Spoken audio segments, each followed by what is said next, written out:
This is Johnny Detroit, Monday, June 17th, 2019. Mark that date down.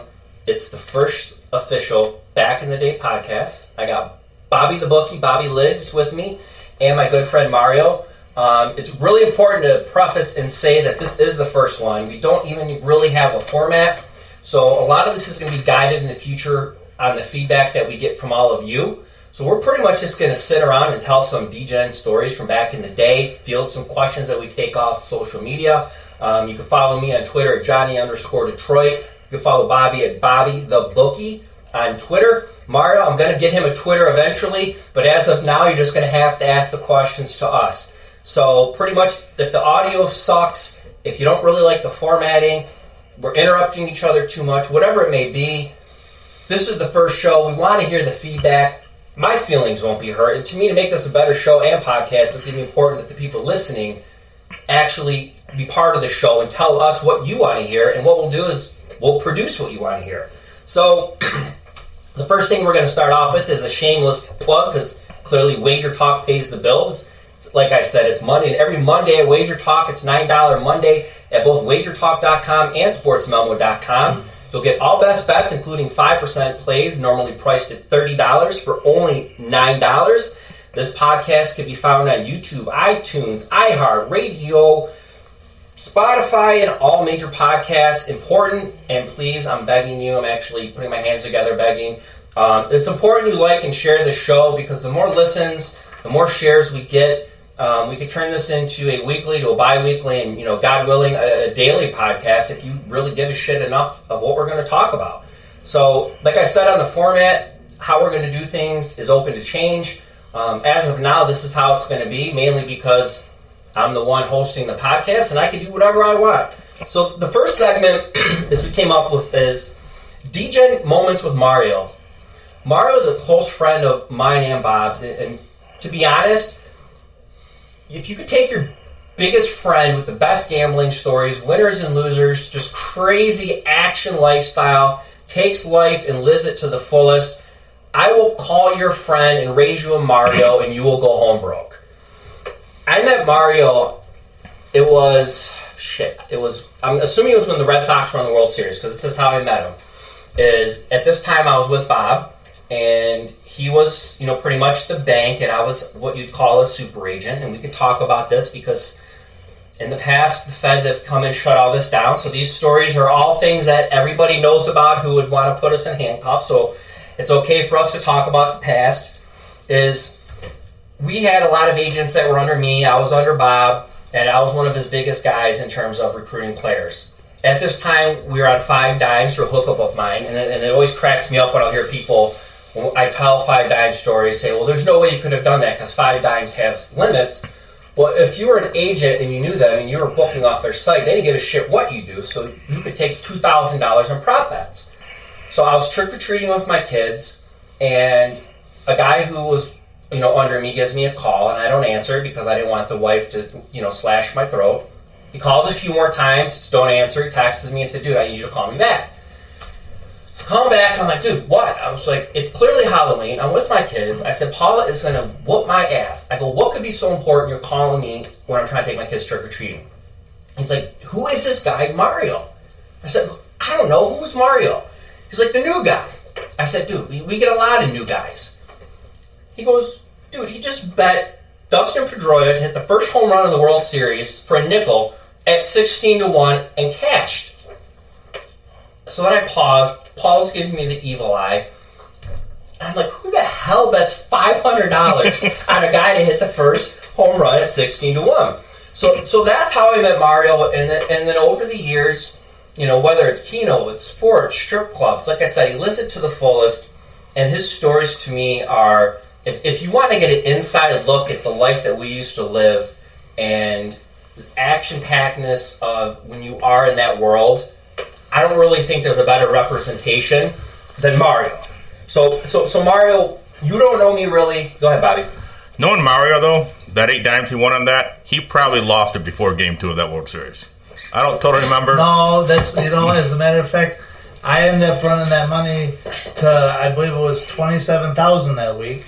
And what I remember from because before I had actually met Johnny in person, I went to a card game, and one of your guys under you I was bragging about winning the money, and he says, "Oh, well, if you go through Tony, good luck getting paid because he owes money."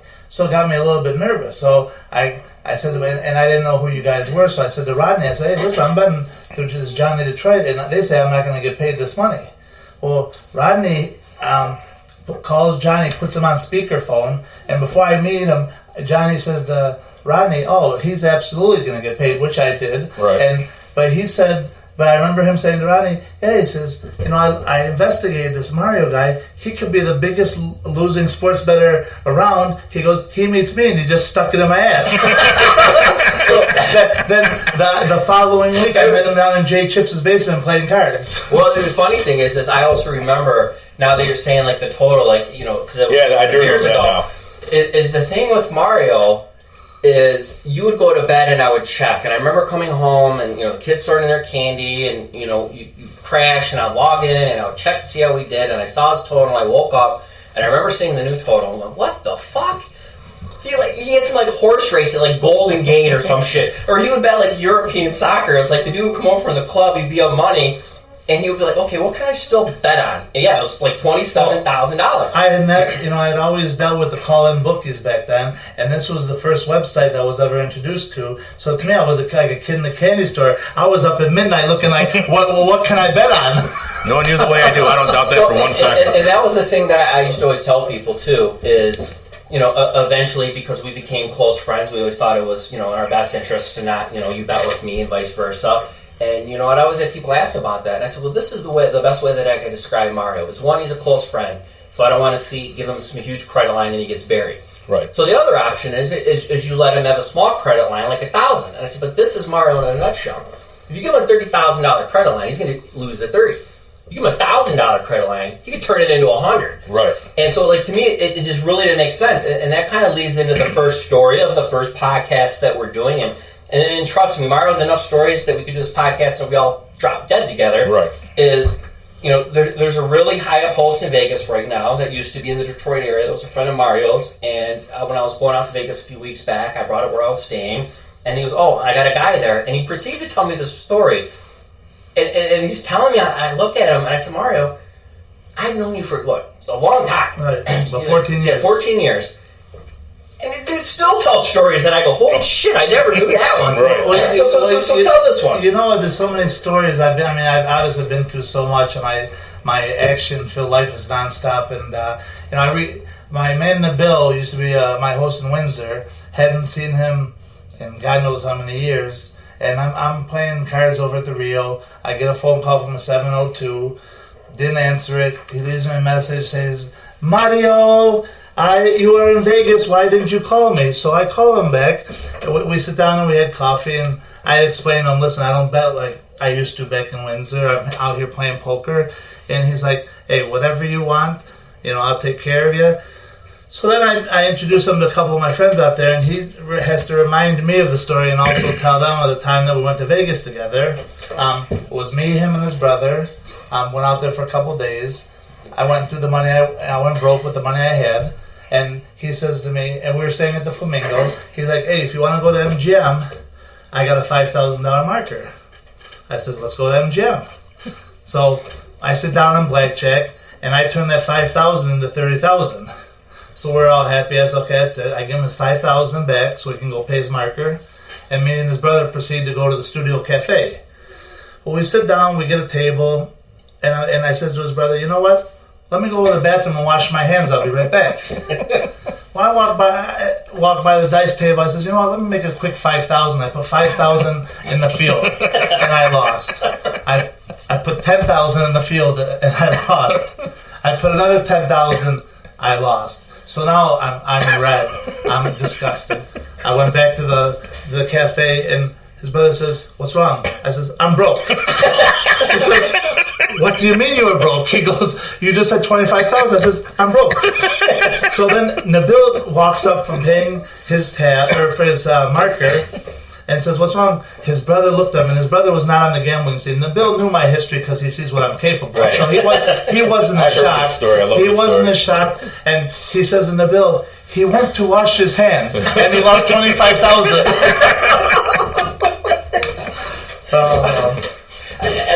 and to be honest, I'm trying to keep it on our format where, with the different segments, it doesn't go too long, it stays entertaining. But once again, me being the host, I can kind of do what I want to do. And Mario, he's never done a podcast, he's never done media, so, we've done a shit ton of shots, like the Apple Crown is almost empty. Here's another story that I'm going to put him on the spot for. That's one of my all-time favorites. Before he tells his story, I have one that he probably doesn't remember. It was my wife's birthday. Mario's like super loyal friend, loves my wife to death. And we were all going out. We had a party bus, and everybody was supposed to be at the house like at 7 or something. So Mario, there's like 7:01. He shows up. He walks in, and he looks at me all like disgusted. And what? He goes, "I'm so excited to hang out with you, but on my way I was gonna come early. But then I'm thinking, it's Paula's birthday. You don't got the kids. You guys want to do your thing." So he's like, "Fuck it. I just went to the bar." He goes, so I go to the bar. He goes, "I lose 5,000 in Keno." He goes, "I should have said fuck John." He just went right to the house and not even like he gave a shit that like I was trying to respect the fact that him and Paul were hanging out.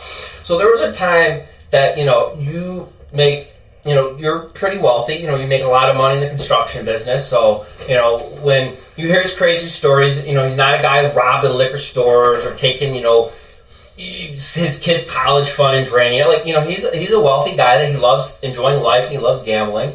So there was a moment where you were finishing up a big construction job and you were heading home and you were feeling like good because of how well it went and you got paid off finally by the contractor, and I'll kind of let you take it from there. Well, it wasn't. We had finished the job about a week earlier, and my dad received a phone call. It says, "Hey, go pick up the money." He says they're going to pay us for the job. It was $70,000 cash. Well, I went to pick up the money from the contractor, and he came out with a brown paper bag, like a grocery bag.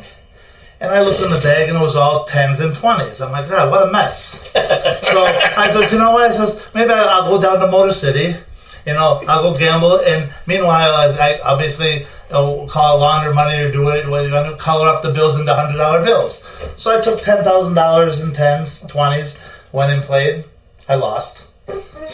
So I go to the parking structure in my work truck. I had the bag stuffed under the seat. Grab another $10,000. Nice safe place for $70,000 cash, I might add. City Detroit. I go, no cars get broken. Grab another $10,000, go back, and I lost it. Now, meanwhile, my dad was starting to call my phone. Now I'm sweating. I know why he's calling. He wants to know if I picked up the money. So long story short, I made probably 4, 5, 6 trips. I kept going. I think at then I was grabbing 20 at a time. So I lose the whole 70. I'm debating whether to even go home or not. But I get to the car, I look at that paper bag, I crumbled it up and threw it right out the window as I drove it home. Yeah, that wasn't one of my finer moments. That'll be a rough walk in that front door that day. That was a tough explanation. Well, the funny but not funny part is when you walk in, not only do you have the cash, you don't even have the fucking bag anymore. The bag, too. The bag was worthless. So, as like I'm saying is, obviously as we do the podcast, the formats, it will just kind of flow together. But as mentioned, and I'm going to keep mentioning for anybody who's tuning in late or, as in following on Twitter, this is the first one we've done. And it is just going to be a bunch of guys who book, bet, spend way too much money in the casinos and the strip club, telling stories, telling you kind of what to do and what not to do because of the mistakes or things that we've done. And the biggest thing is, like I said, is make sure you tweet to Bobby at Bobby the Bookie on Twitter, or me, Johnny_Detroit, your questions, things you want to hear. If Bobby, me, or Mario tell a story and you want to know, more details or what about this, shoot us a message and, we'll accommodate. So the other segment we're considering of doing, and clearly something I'm going to want to keep, plays off the whole social media aspect, is the Q&A thing with me and Bobby. And as everybody in the audience, with Mario not having a Twitter account, is, this is the first time most of you, if not all of you, outside of our local people, have heard him talk, is as Mario's on the podcast more and he tells his stories or talks, and you got a question from Mario, when you tweet to me or Bobby, and hopefully eventually when I create Mario's Twitter account, say, hey, I got a question for Mario. So, no offense, Mario, unless you want to jump in, since there's no questions for you, this one will just kind of be me and Bobby. Well, I'd like to say one last thing. Now that now that we got it out of the way, how me and you became friends. You know, when I want to tell you a story about my favorite story about Bob. So me and Bob, we met, in the strip club, common friends. We actually met in Jay Chip's basement too. Met face to face. So we had a mutual respect. But when me and Bob really got close, is I used to hang out at Kickers in Livonia, Michigan. Oh, is this the dress store? Yeah, this is the dress store. Oh, the dress store. Yeah. So, and then Bob started hanging out there with me, and we got to be really close. We had some good times at Kickers, not gonna lie. And, Bob used to have a thing where he used to, there'd be a bartender, and he'd flip them $100 for your tie. So if the guy won, Bob would give him $100. If he lost, he'd have to give him the tie. He would do it with his shoes. That's Dan. And if it was Dan, and if Dan would lose, he would give him the shoes. Well, after hours, we were allowed to sit there with the staff because we were VIPs. Let's jump in real quick. Because the reason it was called Kickers, it was actually owned by a former NFL player who was a kicker. And his brother was a college kicker too. Mm-hmm. So one night after hours, we're there. We're a little tuned up, and there was one of the hot girls there, and she had this pink dress on. It looked like she painted it on. And Bob says to her, "I'll flip you $4,000 for the dress." $1,000. No, $4,000 for the dress. And she was like, she didn't understand what he was talking about. He's like, $4,000 if you pick heads or tails, and when you get $4,000. If not, you have to stand on the bar, take the dress off, and hand it to me. And she was like, she felt uncomfortable doing that. So I says to Bob, I says, you know what? Maybe, she could take the dress off in the other room and give it to you. I said, she doesn't want to get naked in front of everyone. So Bob's like, you know what? We'll only do it for $1,000. He says, but there's only one thing. He goes, if you lose, you get to go in the next room and take the dress off, because she didn't want to take it off. She had no underwear on. Yeah, I have no underwear on. That's what it was. And I go, Bob, she doesn't have no underwear on. She feels a little uncomfortable. So Bob comes up with the greatest idea ever. He says, you know what? We'll do it for $1,000, and you can take it off, but Mario gets to come and watch you take it off. So that's why I didn't pick myself. I picked Mario. So they flipped the first time, and she won. So Bob, man of his word, peels off $1,000 and gives it to her. And he's like, "You want to go again?" I truly, as much as I love Bob, I was hoping the girl would, win 4 or 5 in a row. But the second one, she lost. So she goes, "Okay, Mario, let's go." We go into the bathroom, and she stripped down in front of me and gave it to me. And I looked at her, and I came out and looked at Bob and said, "I love you." Well, then she comes out wearing a towel, and it's like January in Detroit here. And so then we're finally everyone's gonna leave, and she's like, "Can I have my dress back?" And I'm like, "Can I have the $1,000 back?" And she said, "No." I'm like, "I'm keeping the dress." Yeah, that was good times. Oh boy, and that's the other thing too is with us and the amount of stories and the fact that a lot of them were back in the day. There are going to be moments like this happen now where one of us is talking or telling a story and it clicks. Oh, I remember when this happened, and that's going to be something that's going to be allowed because I want this to be truthful. I want it to be totally spontaneous and clearly entertaining. So if somebody here has something to add to a story, or they could say, "Oh, dude, this played into this," it's just going to be part of the show. So if you want something structured and overly formatted, I guess don't listen. You're in the wrong spot. You're in the wrong spot. So, to me, Q&A is really important because that's one of the things that I always tell my guys in Vegas at WagerTalk is, people around the country, they don't live in Vegas, so, tweet out pictures or go on Instagram or go live with the sports books or things you're doing. And I have to remind myself or Bob or Mario or other people in our circle is normal people weren't booking 200, 300, 400, 500 people. Normal people don't lose 70,000 at a casino. Normal people don't walk into a strip club and if somebody's in the booths that used to be ours, that are told to move. So we forget the fact that we being around each other. That's not normal. That's not normal shit for normal people, and people kind of want to hear on how that goes. So to me, the Q&A is really important. Me and Bob did do a video on this. You can find it on YouTube, so I'll be as quick as possible. And one of the ones we did get from a few people is, how the hell did you two meet? So I'll start off and kind of tell my part. Bob can tell his, and if he wants to be a jerk and get into the first time that he took me out partying, I'll let him do it. It's back in the day. This was pre me being with Bob, pre me being with Joe Monroe. This was still phone days. I mean, I thought I was sweet, but I was booking, $100 bets, big bet, 200. I was a young kid. And I used to hold court at a strip club locally. And Bob used to hold court at Flight Club, which was, a couple tiers higher. And I always thought I was sweet. And so our mutual friend, Armando, introduces me and said, hey, you got to meet this guy, Bob. And, I talked to Bob on the phone, and he's talking back and forth. And I'm like, hey, this guy's a buster. Like, who is this dude? And this is me before knowing, like, how big of an action and how big their operation was. So one thing leads to another. We meet each other. We hang out a few times. We play cards. I think first time I came to your house, we played cards in your basement. So before I had kids, I stopped it once kids got old enough, but I'll never forget it is when the poker stuff got big. I went out to a game that was on the east side. A Jewish guy used to run. Athletes used to play there, and they would have food and everything else.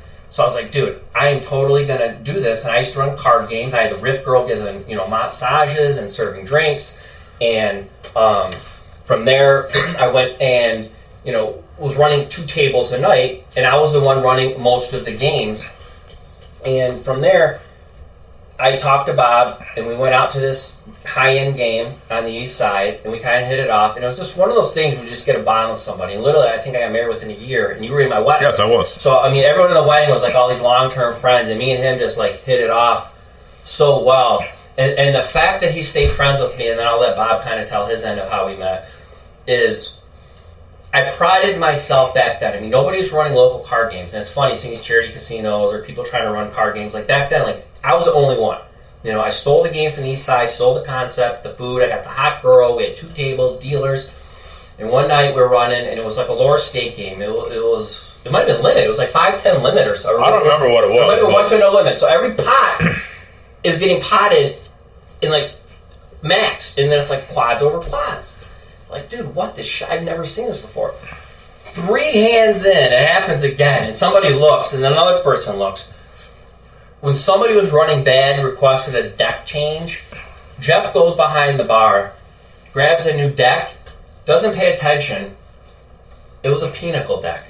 So every person at the table literally had full houses and both. Yeah. And the funny part... Way to refund everybody's money. It took 3 hands before somebody caught on. So how bad is that? I was getting hands. I'm like, oh, dude, I got a full... like King 12 races. And I would like pot. Quads. I'm like, dude, are you fucking kidding?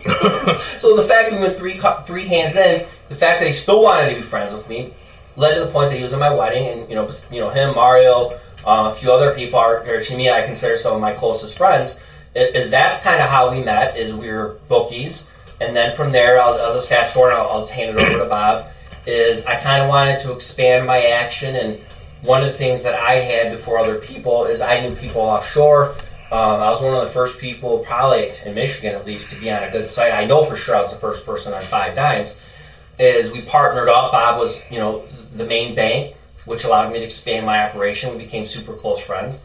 I'll let Bob tell his end of how we met, and hopefully he doesn't get into the part of our first date night together. Well, that's where we're going to go. Well, we did meet playing cards in your basement, and then we started going to that game in Farmington Hills, playing with some ex-hockey players and stuff like that.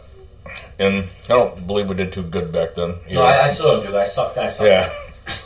But I remember the first time we ever really did hang out outside of playing cards, and we'd go to this local pub a little bit. And I'm kind of quiet at the bar. I was drinking I'm just going to preface. When he says very quiet, like quiet enough that when he said, let's go hang out, it was around the time I was getting married. Because I remember at the pub, because she had her... This is the important. She had her own. She had the wedding party at her end. Was at the house when you had to take me home, and I said I'm gonna go. And I still remember telling Paula and a few other people, like, I'm gonna show this Bobby guy how cool kids do it. Yeah. And then Mario knows because he knew you was how you rolled at the Flight Club. We didn't know Mario. I didn't know how you rolled, so I went in thinking I was gonna be the cool kid.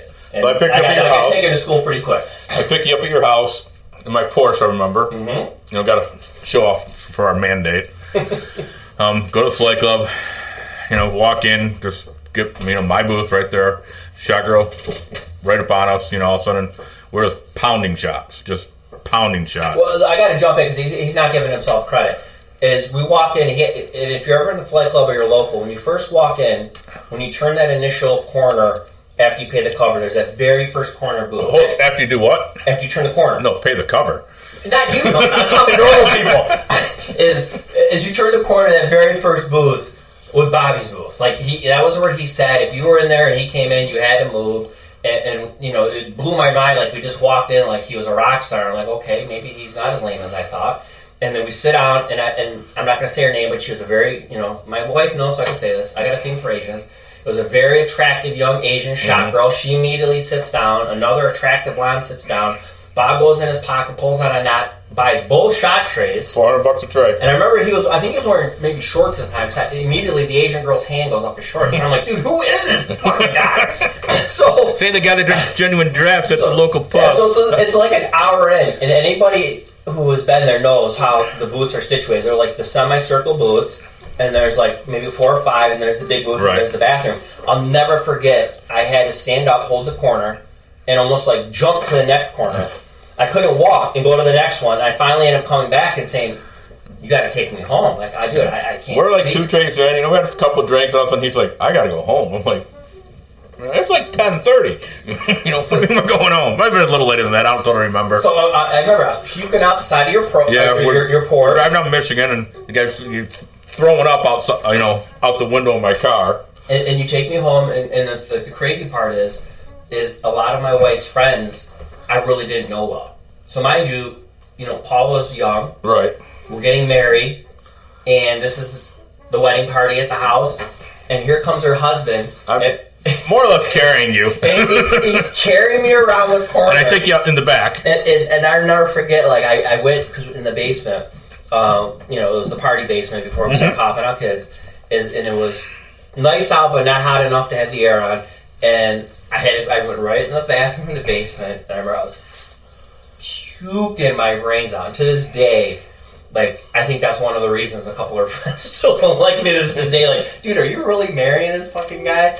But, long story short is we ended up becoming, I went back to the Flight Club, by the way. Oh, I'm sure you did. We've become, pretty much best friends since. Yep. And I guess that's how you bond a relationship as a strip club and the strip club. So to kind of move on from there is another question we have, and to me it's not a sore subject because I think when you book, it's something that's going to happen, and sometimes it's your fault where you overextend, and sometimes it's not your fault where somebody who you think is going to be good isn't good. As we had somebody ask us, in your days of booking, what were your biggest stiff jobs?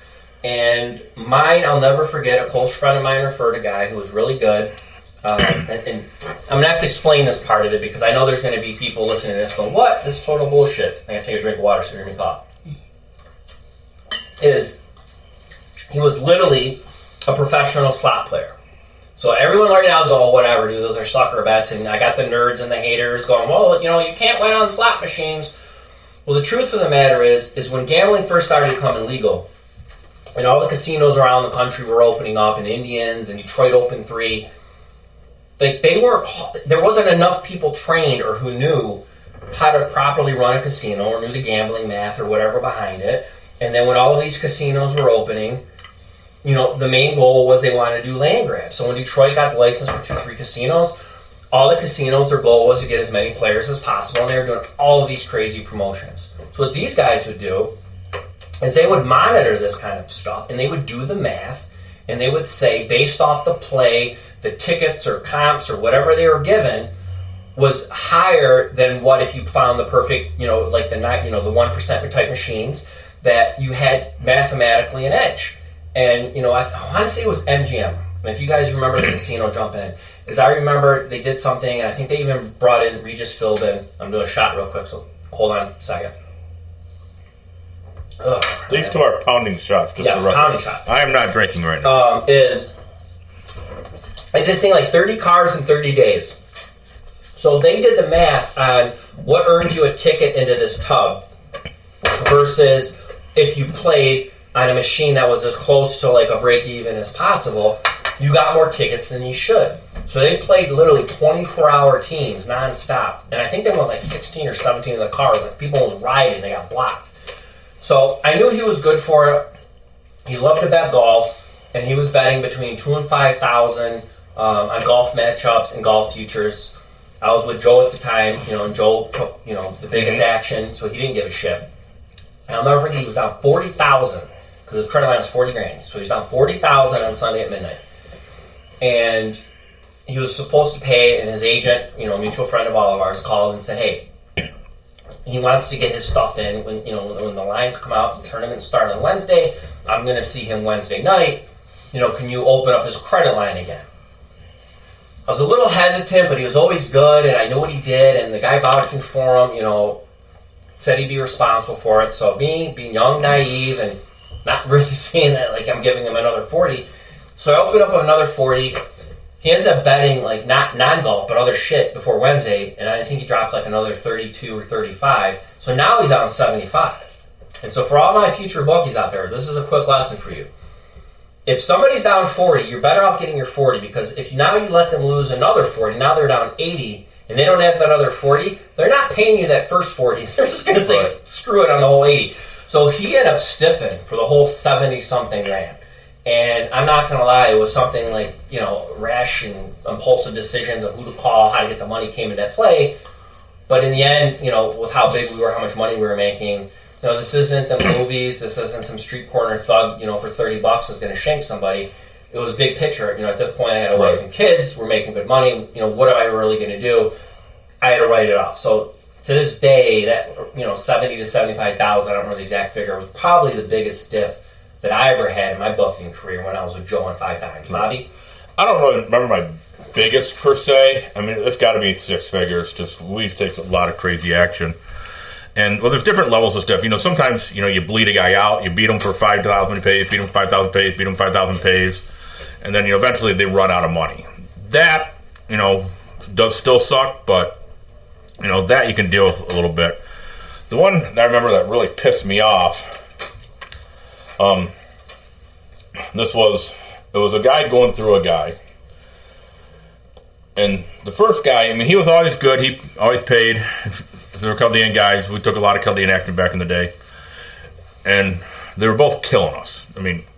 Killing us. And the one guy probably beat us about 70,000 over 2 or 3 weeks. I don't remember the exact number.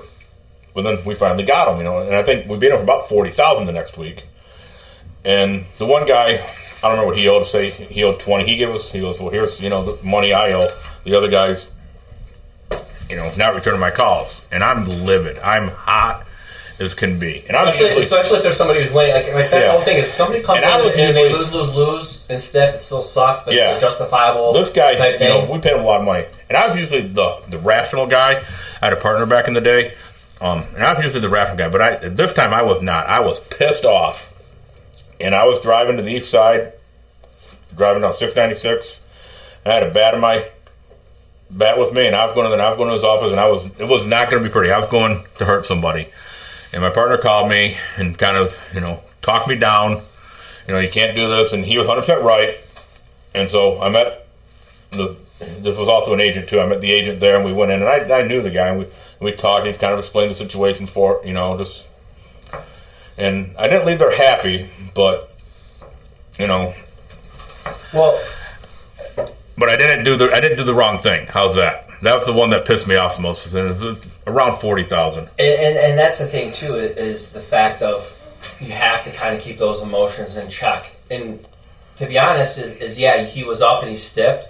And I use this phrase a lot. Is sometimes bookies take shots. You know what I mean? You overextend, or somebody's losing and they get down a lot, and they keep over and open them another account, and some bad shit kind of happens. But to me, the whole thing of when they lose, stiff, not as bad, win, get buried and don't pay, it is the thing to me that always sucks the most. So stiff jobs is something that on the bookie's perspective is something you kind of have to account for, and half of it is you being responsible and not letting the guy who delivers pizza bet a nickel. But when you have the guys that own the businesses, and to be honest, in my past experiences, the guys that have always been the biggest problems are the guys with the most money. Oh, yeah. Because they overextend, and the fact that then they justify that they don't have to pay, or they're so used to getting their way that they just think that they're better than everybody else, and they don't want to have to deal with it. So anything question related. You want to know how we did certain things, sites we were on, gambling aspects. Just message us on Twitter, shoot me an email at Johnny@WagerTalk, and we'll talk about it. I mean, we have shit. I mean, the first time I booked, I was booking a bookstore already, and he's passed on, so I can use names, is back when you still had to do phones and write shit down. And so between the three of us, I mean, we have at least 20, 30 years of phone bookies, online bookies, strip clubs, mob guys, bikers. I mean, you name underground card games. I mean, if there's a crazy story or a life experience, one of us has a story or could at least relate to it.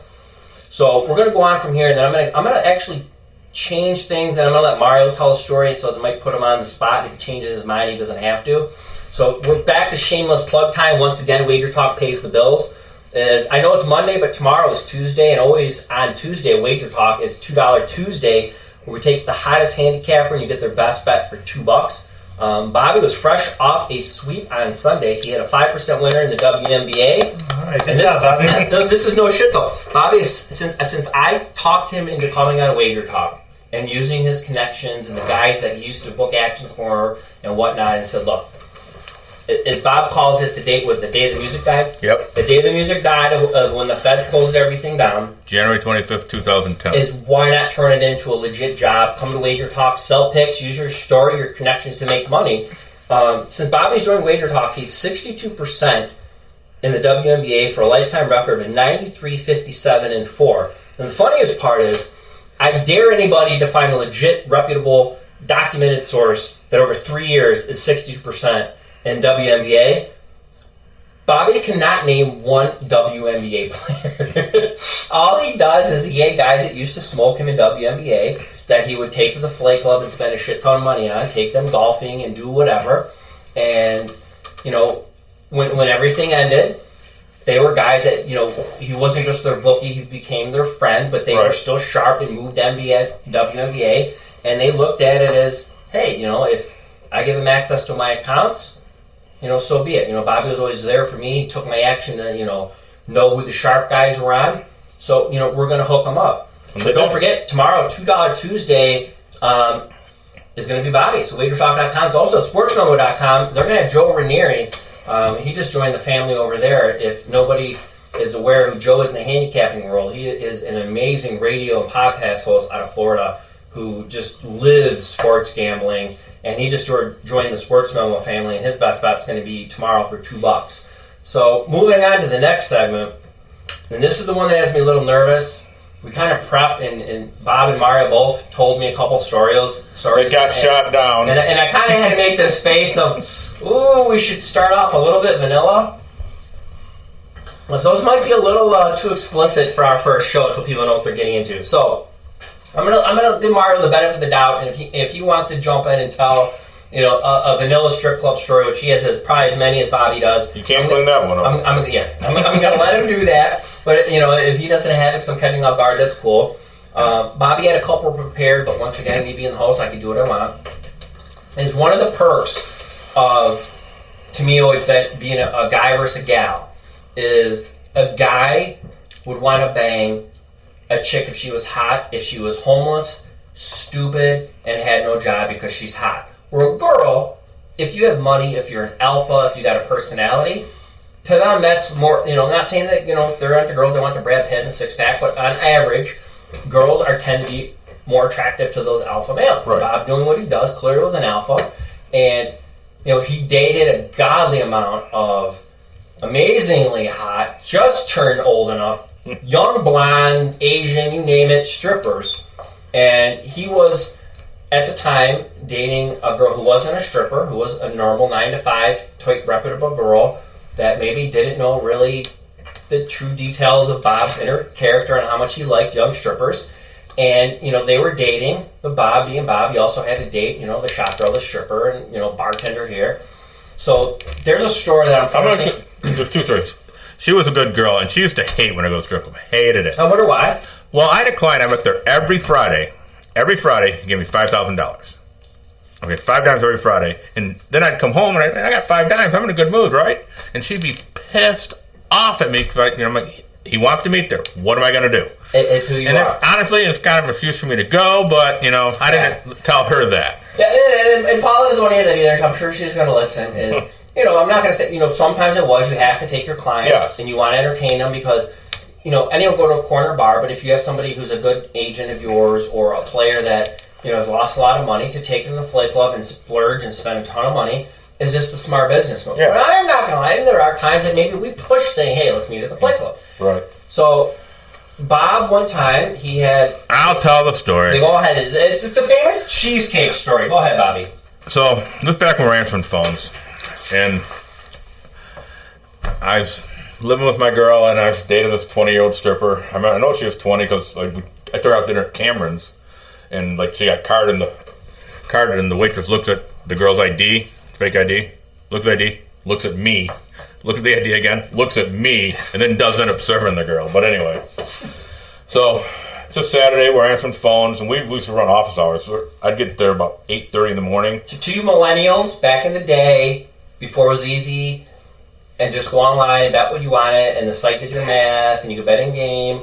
There was, the bookmaking world. This was like a 60 to 70-hour-a-week job. You had to, we had hundreds of clients. So we had to grade the plays. You had set times. You had to annually grade. Yeah, we had hours. Totals. We had hours every day. We were there. And every day, Christmas, there's games. You got to work. But anyway, so we'd answer phones all day. And honestly, I think we'd had a pretty good day. But I wanted to go to Flight Club to see this girl and, hang out and have a little fun. But I couldn't really call home and say that. So I'm like, what am I going to do? So I come up with the idea of I call her and say, hey, we had a bad day. We're all pissed off. We're going to Andiamo's. We're going to have some drinks, have some dinner. Don't wait up. We're going to blow off some steam. And I'm just... Was it Andiamo's or was it Kearney's? It was Andiamo's. Kearney's is another story. So we're going to go to Andiamo's.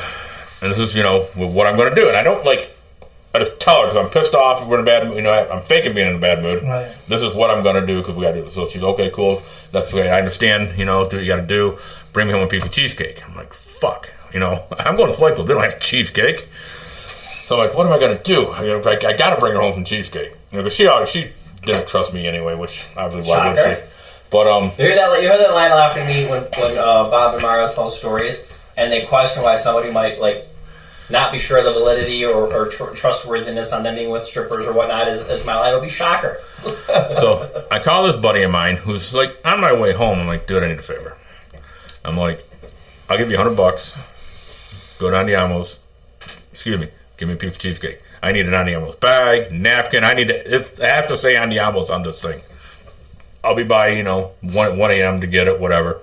But I'll give you $100. I gotta have this. So he does it for me. So I go to Flight Club, have a great evening, party, do whatever and stuff. And, on the way home, stop, get my cheesecake, take it home, and, she's still up. And, here's your cheesecake. I'm a fucking hero. And you never win. And that's the thing is Bob was hesitant to this story.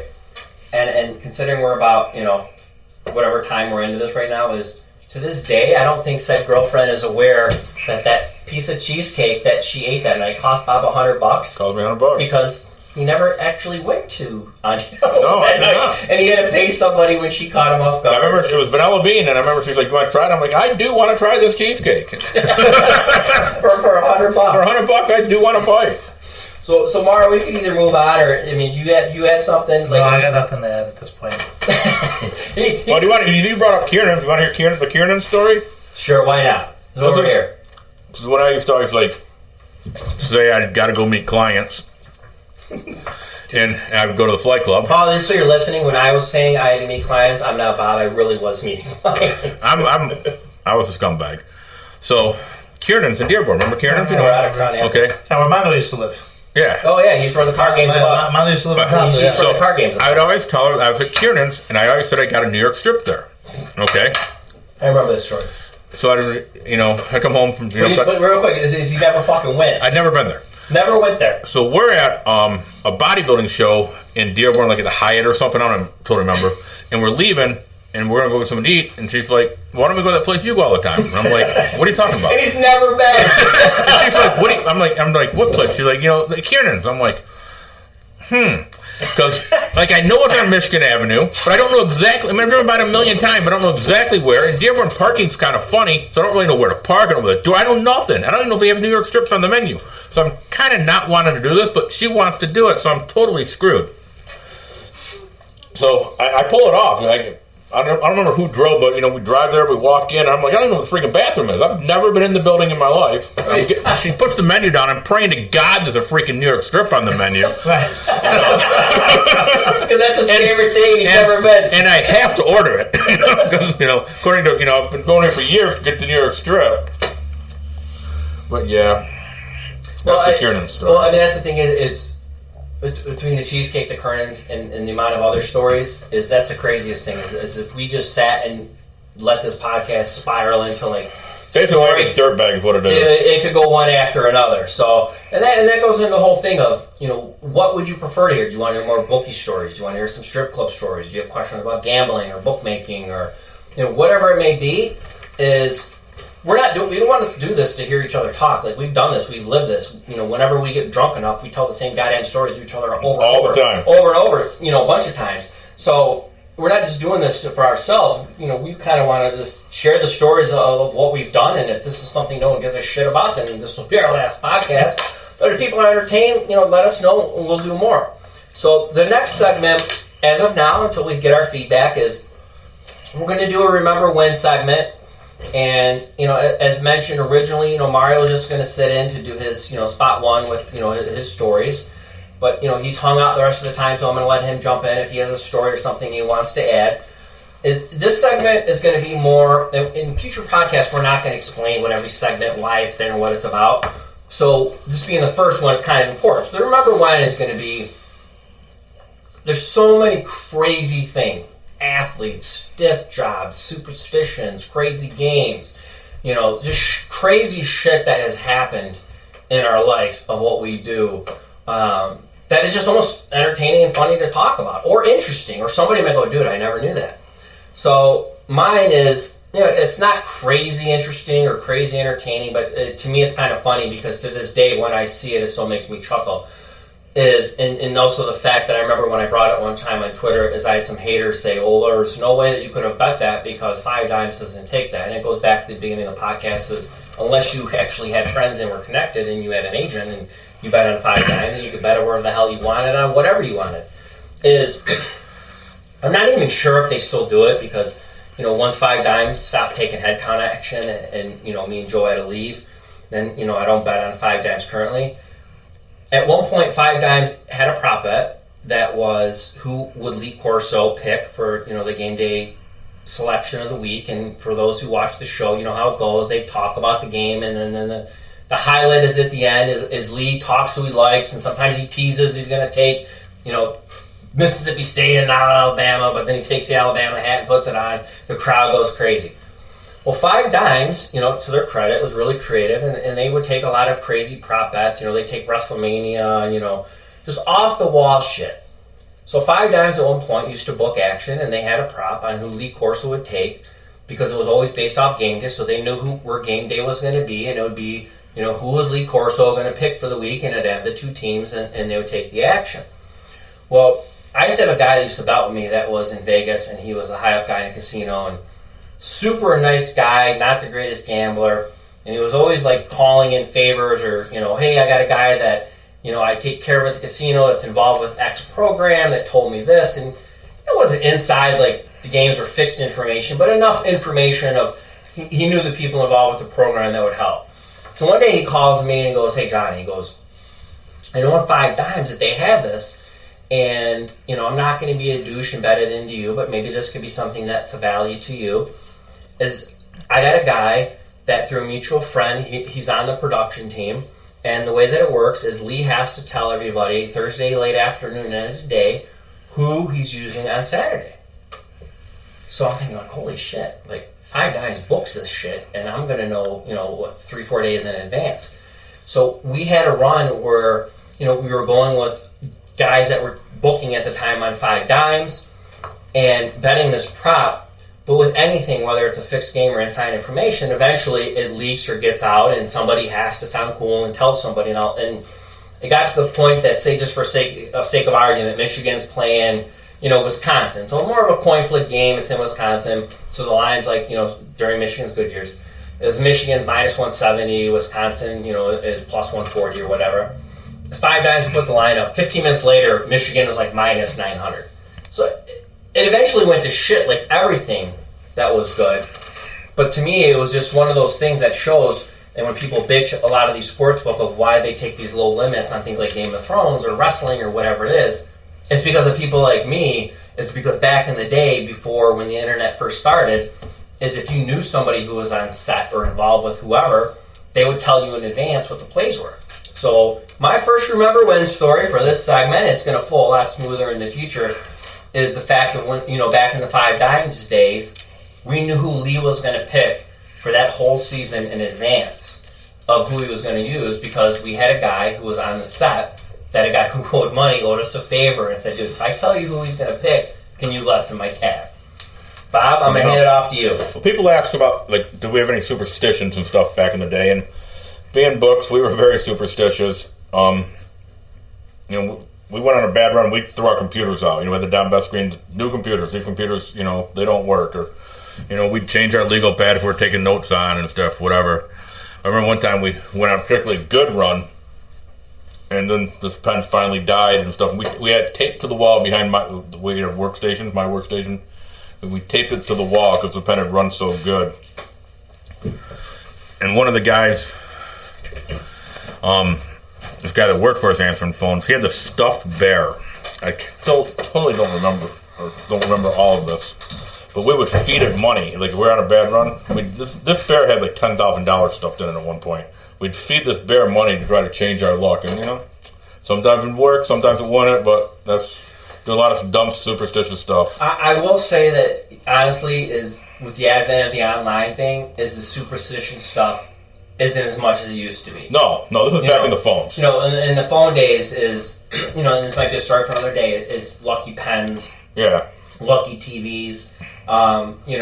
Internet ruined booking. The answering phones, it did free up, as I said, like 60 hours a week. Mm-hmm. Answering phones was fun.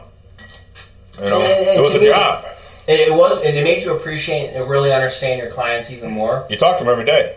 But at the same time, is it freed up a lot of time to be able to go online? You made a lot more money online. Oh, you think? Yeah. So, this is the first podcast we've done. I mean, I want to kind of keep it as a format where it's not something where it's something normal. Sometimes it's something normally online where people are more structured and it's going part to part. I want it to be more of just multiple people. And there's a lot of local gamblers and bookies and whoever that I just want to bring in. We do some drinks and we tell some stories. We tell some remember wins. We say some things, regarding athletes or big card games or things to do and not to do.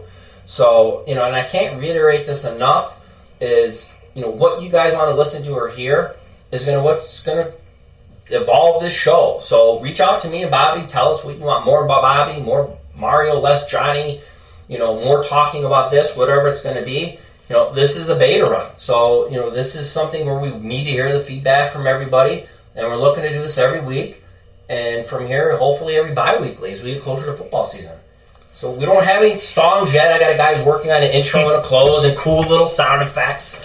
So, Bob, before we close out, is there anything you want to say? Thank the audience. And don't forget, Bobby has a $2 Tuesday at WagerTalk. $2 Tuesday. Make sure you check it out. Thanks for listening. Hope you want to hear more. I had fun. Hope you did too. All right, everybody, we're out. I'm Bobby, Mario, Bobby. Did I say Bobby twice? Yes. Oh, do that. If we were live streaming this, you would see the Crown Royal apple is totally empty, so my words are Jack Daniel's Fire's pretty close to empty. Patron's got a dent in it. Yeah, we got the dent. These guys been having fun. I wasn't drinking today. Bob's on a timeout. So, all right, everybody, thank you for listening, and we'll be back next week. And please, please, please like, share, and let us know what you want to hear. And that's going to do it. Thank you for listening. We're out.